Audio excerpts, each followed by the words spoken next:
দর্শক, আমাদের আজকের বিষয় লোপাটের জালে আটকা ব্যাংকিং ব্যবস্থা। ব্যাংক থেকে হাজার হাজার কোটি টাকা উধাও, কে দায়ী এর জন্য? দর্শক, ইতিমধ্যে আমরা জানি বাংলাদেশের ব্যাংকিং ব্যবস্থায় দুর্নীতি ও অর্থ লোপাটের সাম্প্রতিক পরিস্থিতিগুলো অত্যন্ত প্রাসঙ্গিক এবং সংকটে। খেলাপি ঋণ বৃদ্ধি, মেগা প্রকল্পে দুর্নীতি, গত সরকারের আমলে সবচেয়ে বেশি দুর্নীতি ব্যাংক খাতে। এরপরে রয়েছে ভৌত অবকাঠামো, রাজনৈতিক প্রভাব, ব্যাংক ঋণ এই খাতের সংকট তীব্র করে ফেলেছে। গত জুন পর্যন্ত ব্যাংক খাতে সমস্যাগ্রস্ত ঋণের পরিমাণ আমরা জানি ইতিমধ্যে দাঁড়িয়েছে 6,75,000 কোটি টাকা, যা দিয়ে আসলে আমাদের দেশের 24টা পদ্মা সেতু এবং 14টি মেট্রো রেল নির্মাণ করা সম্ভব ছিল। যদিও বা আমরা আসলে অর্থনৈতিক ভাবে অন্যান্য দেশের তুলনায় কিন্তু খুবই দুর্বল, কিন্তু আমাদের দেশে যে ব্যাংক খাত রয়েছে, ব্যাংক ঋণে হাই প্রোফাইল কেলেঙ্কারির জন্য আসলে আর্থিক খাতের স্থিতিশীলতা নষ্ট হয়ে গিয়েছে। এর সাথে সাথে খেলাপি ঋণও বৃদ্ধি পেয়েছে। দেশের ব্যাংকিং খাতে ঋণ খেলাপি বেড়েছে প্রায় 1 লাখ কোটি টাকা। এছাড়া ব্যাংক খাতগুলোতে এত ঝুঁকিপূর্ণ অবস্থায় রয়েছে যে ঋণ ব্যবস্থাপনা এবং দুর্নীতির কারণে খেলাপি ঋণের হার বেড়ে তা আসলে কঠোর হতে শুরু করেছে। এই ব্যবস্থার এর দায় যদি কমাতে না পারি তাহলে কঠোর ব্যবস্থা নেওয়া ছাড়া আসলে কিছুই থাকবে না। এছাড়াও আমরা জানি যে বিভিন্ন মেগা প্রকল্পে দুর্নীতি বেড়েছে। বিভিন্ন মেগা প্রকল্পে অর্থ ব্যয়ের যে অনিয়ম ও বাজেট অতিরিক্ত ব্যয়ের কারণে সরকারের ঋণের জন্য ব্যাংক খাতের উপর বেশি নির্ভর করতে হয়েছে। সেই সাথে সাথে ঋণ ব্যবস্থাপনার দুর্বলতা। ব্যাংক খাত থেকে আমরা ইতিমধ্যে জানি অতিরিক্ত ঋণ গ্রহণ করে তা যথাযথ খাতে ব্যবহার না করার কারণে এর আরো বেশি ঋণগ্রস্ততা আসলে বেড়ে গিয়েছে এবং ঋণ খাতে সবচেয়ে বেশি দুর্নীতিগ্রস্ত হয়েছে এবং ঋণ খাত কিন্তু ক্ষতির মুখোমুখি এবং এমনকি হুমকির মুখে আসলে দাঁড়িয়ে গিয়েছে। এছাড়া সরকারি নীতিমালার প্রভাব। দর্শক, IMF ব্যাংকিং খাতের সংস্কারের ওপর এখন বর্তমানে আন্তর্জাতিক মুদ্রা তহবিল বিশেষভাবে জোর দিচ্ছে।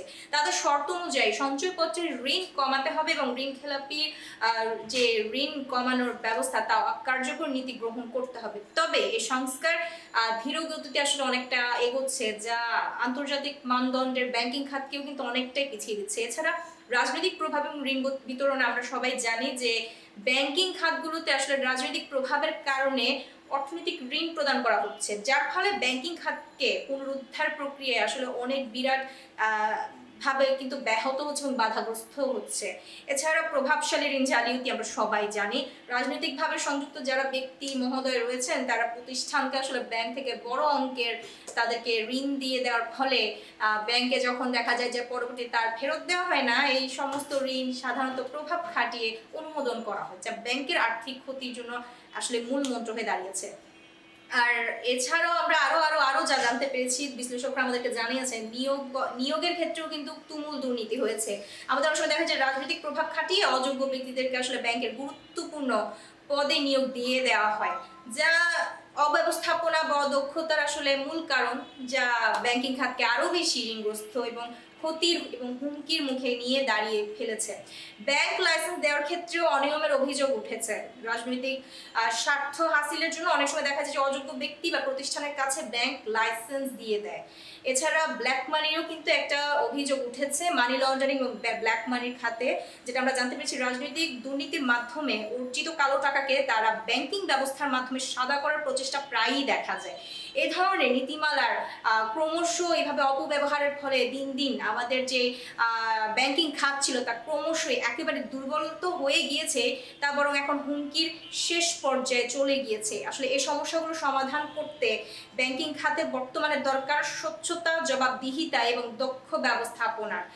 একই সঙ্গে আমরা বলবো যে ঋণকে আসলে পুনরুদ্ধারের প্রক্রিয়ায় আরো বেশি শক্তিশালী করা দ্রুত প্রয়োজন। কারণ আমাদের দেশের একটা দেশের যে শক্তি, একটা দেশের শক্তি যদি আমরা বলি, তার সবচেয়ে বড় শক্তি হলো একটি ব্যাংকিং খাত। ব্যাংকিং খাত যত বেশি শক্তিশালী হবে ততই বেশি দেশের অর্থনীতি অগ্রসর হবে। তাই আমরা এটাই চাই বর্তমানে আমাদের যে ব্যাংকিং খাত রয়েছে তা যেন আর বাধাগ্রস্ত না হয় এবং দ্রুত এর উত্তরোত্তর সবকিছু আসলে সঠিকভাবে যাতে বাস্তবায়ন করা হয় এবং ব্যাংকিং খাতকে যাতে আবারও আগের জায়গায় ফিরিয়ে নেওয়া যায়, এই বলে আসলে আমরা আমাদের প্রতিপাদ্য মূল আলোচনা যে বিষয়টা ছিল আমরা আপনাদের সামনে তুলে ধরেছি। আশা করছি আপনারা আপনাদের মতবাদ আমাদের কমেন্ট বক্সে আসলে প্রকাশ করবেন।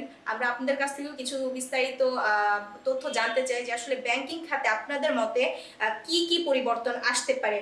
দর্শক, আজকের সংবাদ বিশ্লেষণ প্রোগ্রাম এখানেই শেষ করছি। আশা করছি সবাই ভালো থাকবেন, সুস্থ থাকবেন।